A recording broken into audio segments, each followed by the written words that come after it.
Hello and welcome to this week's episode of Dhoom Channel's Inspiration. I'm your host Bella, and this week I have the pleasure of interviewing the City of Casey's Deputy Mayor, Councillor Wayne Smith. Councillor Wayne Smith has served the City of Casey for 15 years. Throughout his 15 years as a Casey councillor, Wayne Smith has been dedicated to the lobbying and following through of improvement works to sports and arts facilities. And now I'd like to welcome Councillor Wayne Smith. Thank you for joining us today, Wayne Smith. Could you tell our viewers at home a little something about yourself? I got elected to council, that's probably what I'm most famous for, in 1993. So I've been on council for quite a long time. I'm the longest serving councillor in Casey at the moment. And I got involved because I strongly believe that if you want to make change, you've got to be part of the change and do it. There's no point sitting back and listening or telling other people this is what they should be doing. So I got involved in local government because I was disenchanted with their support for the arts. And I figured as a mayor of a neighbouring municipality said, if you want to make a difference, you need to get on council. And so I did.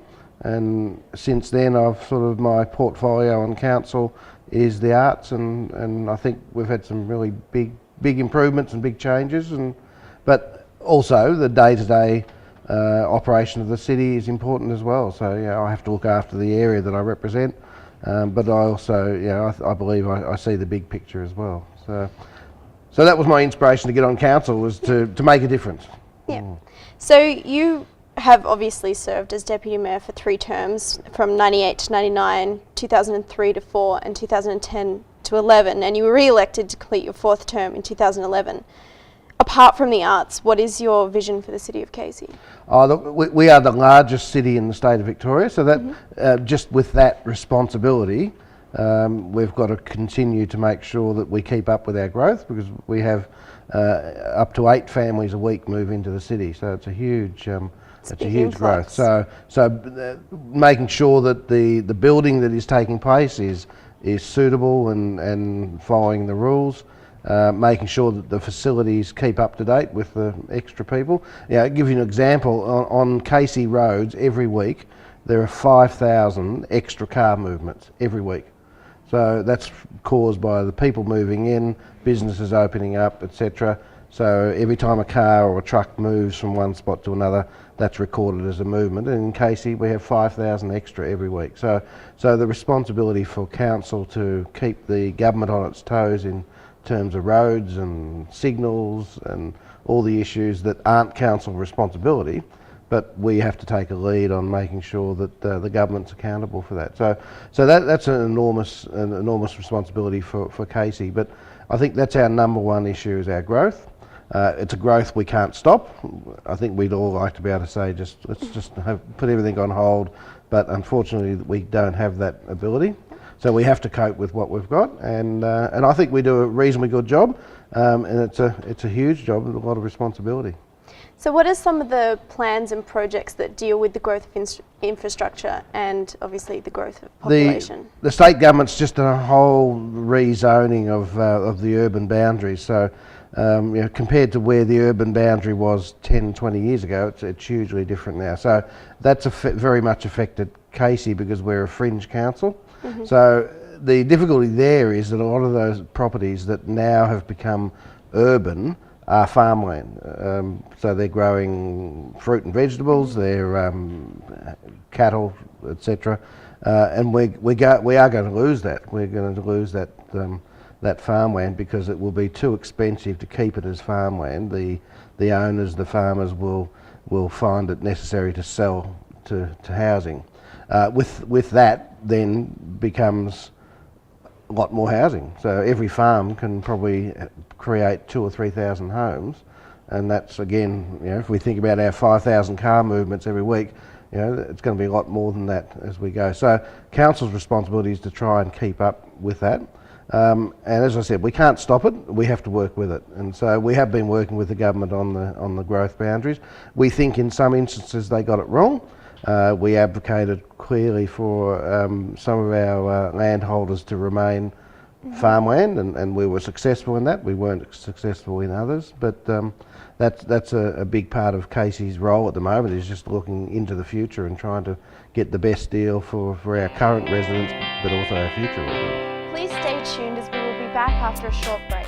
Unless they want to move out further, and of course there is the capacity to do that, but some of these families are long established families and want to stay local. So on the other hand,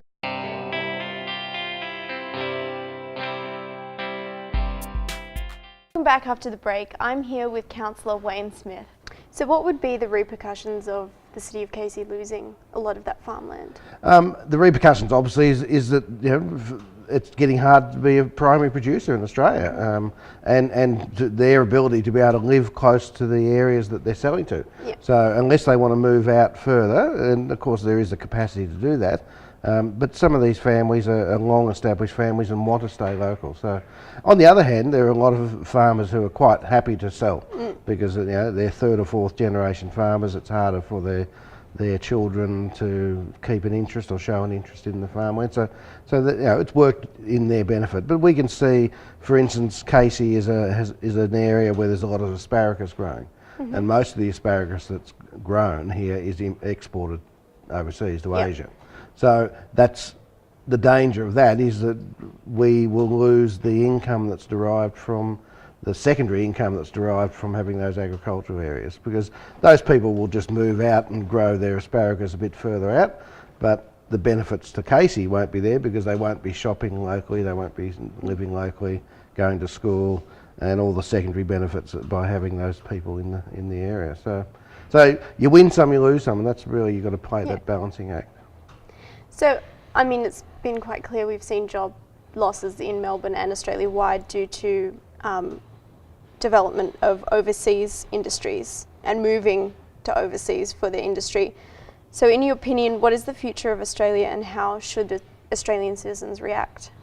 I think it's easy to panic, it's easy to say, oh, woe me, but businesses adapt very easily, and obviously with the growth of the internet and those sorts of industries, there will still be employment, there will still be opportunity. Australia's unemployment rate is still pretty low compared to most other countries, so you have to assume, without being fully averse with the way the business world works, they're surviving. They're doing it tough, but they are surviving, and they're diversifying, and they're trying other ways of earning a living, and it must be working because our unemployment rate isn't skyrocketing like it is in other countries. So without being an economic expert, I would suspect that things aren't as bad as they could be, and that we seem to be coping, and we just hope it doesn't get worse.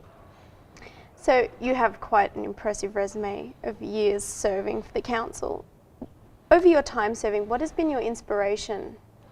I've always believed that if you want to get something done, you've got to be out front. In the dog sled, the team of dogs in the dog sled, there's no point being the dogs in the second row or third row. You've got to be that dog in the first row, because otherwise you're looking up the backside of the dog in front of you. So I believe that you've got to be out front. You've got to be leading, and you've got to be setting an example. And to do that in the fields that I've chosen to work in, which is the arts community, you've got to consult, and you've got to find out what people want.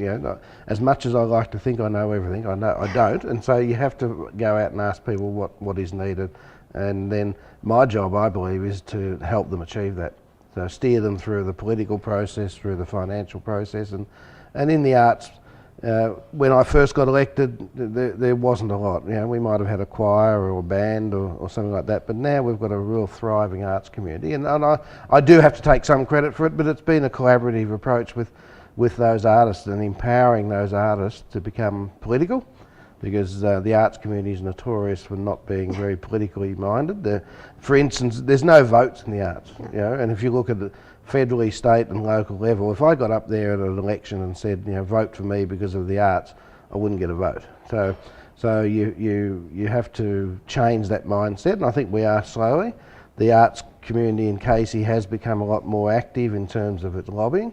If they want something now, they do go out for it, and they know how to do it, and I've been fortunate to be able to work with them on that. So my inspiration is to be out there leading, setting an example, but also being a collaborative leader and consulting and working as a team. So in your opinion, why is the arts so important to the community? Casey Council at the moment is doing a lot of research in the impact of the arts on the well-being of people, and we've been given some substantial funding from the state government through Vic Health to do that, and we are discovering, well, the council is discovering something that I've always known, and that is that more people are involved in the arts than they realise. You know, people don't realise that they're probably quite big arts not practitioners, but participants. For instance, one of my arguments has always been is that council concentrates so much on football and soccer and basketball, and generally they've been regarded as boy sports. And I've always argued that for every family that's got a boy that goes to football, they've probably got a little girl that goes to ballet. You know, and we've got to not forget that they have a part to play. And of course in sport though, you've got a lot more female participation in sport, so that's a good thing. So my argument is that they go hand in hand and they've got to work together, and I think we're getting that message out there pretty loud and clear. And you know, Casey's always been a huge supporter of sport. We have something like $400 million in assets in sports, you know, in terms of sporting fields. In the arts, when I first got elected, we barely had $500,000 in assets. Now that's changed substantially, but it's still disproportionate to what's spent on sport, and we need to get that message out there that it's not just important to have a football oval or a soccer oval, etc. We need theatre spaces, we need performance spaces, rehearsal spaces. Yeah, and one of my proudest achievements on Casey is that we've built the factory, which is our rehearsal centre. There isn't another one anywhere. We've searched the world, we've searched Australia to try and find another one, because when we were building it, we wanted to model it on best practice. Well, there wasn't any, so we are best practice in that, and it's a facility that we're very proud of. We've spent over the years, I think we've spent about $3 million on it. It's a rehearsal centre. It's not a performance centre. Because what was happening was the choirs and bands were coming to me and saying, we use the local church, we use the local school to rehearse. But the problem is, we're sharing it with the other users, the schools and the churches. Yep. You know, we had a very popular local choir who came to us and said, we just got kicked out of our rehearsal venue, which was a church, because we didn't put the chairs back in the right way at the end of the night. And you know, that was a really good example that unfortunately things don't cohabitate very well.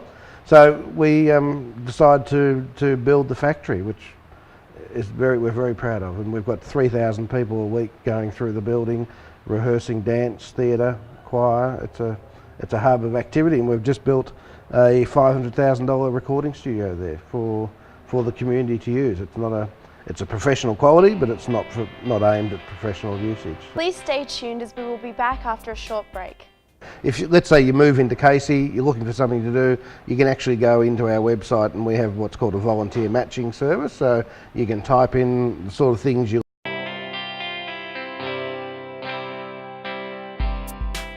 Welcome back after the break. I'm here with Councillor Wayne Smith. So what are some of the programs that are running, and how do members of the community, if they want to get involved, how can they get involved in these programs? Casey's got a pretty good website in terms of getting involved, and that's not just in the arts, but that's in any field. We have a huge volunteer component to our website. So if let's say you move into Casey, you're looking for something to do, you can actually go into our website, and we have what's called a volunteer matching service. So you can type in the sort of things you like doing, what experience you've got, and the people at Casey will try and help match you up with an organisation that you can achieve something with. So that's a really popular part of our service. In terms of my area in the arts, you know, the factory is probably the hub. So we often, if people sort of are looking for something to do in the arts, we direct them to the factory, because that's where most of the groups are hanging out, rehearsing and auditioning, etc. So there are ways of doing it, and council is very proactive in that. We have a Winter Arts Festival which has just finished. It's been going for about 5 or 6 years now, and and again a month-long huge list of activities that people can do in the arts. And it's not just participation as in performing, but it's also about going to an art show or listening to an artist talk about how they do their work, etc. So it's not just for participants or active participants, it's about audience as well. So I understand you've been doing a lot of work with mentally impaired youths or youths who are troubled. Do you want to tell our viewers how you've been helping them? All counsellors have to have a job because you don't get paid enough to be a counsellor. So I'm a teacher by profession, and I've been a teacher for over 30 years. But I've generally worked in alternative settings. So I've always worked, not always, but most of my career, worked in settings with kids who have got difficult behaviours or don't want to be at school or can't be at school for whatever reason. But recently I've drifted into working with young adolescents with a mental illness, and I work in a hospital. At the moment I run the school that's based in one of Melbourne's major hospitals, and I'm centred in the adolescent psychiatry ward. So myself and a number of teachers work there with young people who are patients in the health system with mental health issues, but our job is to try and get them back into school or into some sort of educational pathway. So it's an interesting job. We don't teach. We're not normal teachers. We're more using our skills as a teacher and our knowledge of the education system to work with these young people to re-engage them into school, because most young people who are suffering from a mental illness have probably disengaged from school. They either haven't been to school for a while. What some of the students do is during the peak time of their mental illness have probably done some silly things at school, and schools therefore don't often want them back. So our job is to work with the school to take them back, work with the young person to go back to school. So it's interesting, but we're in a crisis at the moment. The adolescent mental health system is in crisis because we've got a huge increase in the number of suicides of late and the number of suicide attempts. I work in a setting that has 15 young people inpatient in hospital, and probably 3/4 of those have either attempted suicide or have thought about it. So it's a big issue at the moment. So we're working our hardest to try and identify what some of the problems are. The state government's very concerned, federal government, all governments, including Casey, are working very hard to try and look at what the issues are and what we can do about it. But at the moment, there's a fair bit of mystery out there as to what's happening and why it's happening. But nevertheless, it is happening and we can't ignore it. And do you find that you involve these children into the arts as a way to rehabilitate them? Some of them are. We always try and assess what they're good at, and sometimes it's sport, sometimes it's art. Unfortunately, a lot of them have just become disengaged with everything, so it's very difficult. But over the years, I've used music to re-engage them if they've shown some talent in it, even if not as a performer, but as someone who appreciates music, to try and re-engage them back into listening. And I've been very lucky that I know lots of musicians, and I've been able to bring some of those musicians into my work to entertain and mentor some of the young patients that I work with. So that's a good thing. So yeah, the arts can certainly be a big part of it. In our program that we run at the hospital, our art classes are our most popular, because even if the kids aren't artistic in that they can do a masterpiece painting or drawing, they love expressing themselves through art, and whether it's through painting, drawing, or even sculpture, it's a big component of the rehabilitation that we have. So yeah, the arts are very important. What are some of the programs that the City of Casey offers for youths and both senior citizens?